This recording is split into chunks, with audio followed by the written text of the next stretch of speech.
আর ইজাজ সাহেবের পরিবার আমার যদি ভিডিওটা থাকে, কি ছেলে জন্ম দিয়েছেন, কি কুলাঙ্গার জন্ম দিয়েছেন, জন্ম দেওয়ার সময় গলা টিপে মেরে দিতে পারলেন না। আমি ইজাজের মাকে বলবো, ইজাজের পরিবারকে বলবো, ইজাজের ভাইদেরকে বলবো, ইজাজের ফ্যামিলি থাকলে তার স্ত্রীকে বলবো, ইজাজের শ্বশুর থাকলে তাকে বলবো যে কি জামাই করেছেন আপনারা। ওই জামাই দেখুন, মায়ের মুখের দিকে দেখুন, মায়ের চোখের দিকে দেখুন।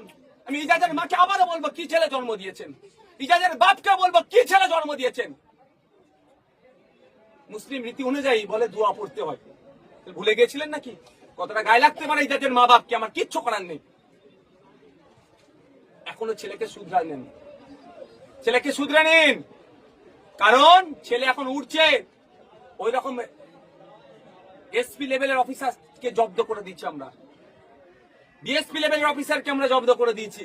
আর একটা এসআই যদি উড়াটা বন্ধ করতে বলবো, না হলে বিপদ আছে।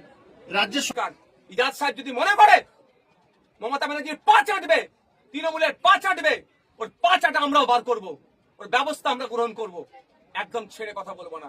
আর ইজাজ সাহেবের আমার পরিবারকে বলছি, কি ছেলে জন্ম দিয়েছেন, কি ছেলে জন্ম দিয়েছেন। একটা মায়ের চোখের পানি বার করেছে অন্যায় ভাবে, এই ছেলে জন্ম হওয়ার পরে ফেলে দিতে পারলেন না, গলা টিপে মেরে দিতে পারলেন না। আমার কথাটা খারাপ লাগতে পারে, আমি এই ধরনের কথা বলি না।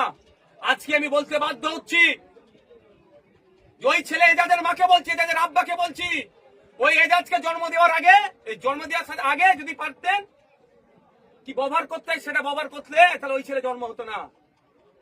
আর জন্ম হয়ে গেছে, এই ধরনের ছেলে গলা টিপে মেরে দিতে পারলেন না। খারাপ লাগছে যাদের মা বাপকে ভিডিওটা শুনলে, কিছু করার নেই। আমার মা কাঁদছে, আমি সহ্য করতে পারবো না। যদি সত্যিকারের বাপ মা ঠিক থাকে, আমি আশা করবো ইজাজকে অন্তত মা, ইজাজের আব্বা, মা, আমি মা হিসাবে ডাকছি, ইজাজের বাপ আমি বাপ হিসাবে ডাকছি, বাপ মা তোমরা ইজাজকে একটু বুঝিও। কারণ এই চোখের পানিতে ইজাজের পরবর্তী প্রজন্মের হয়তো ক্যান্সার রোগ হবে, বাড়িতে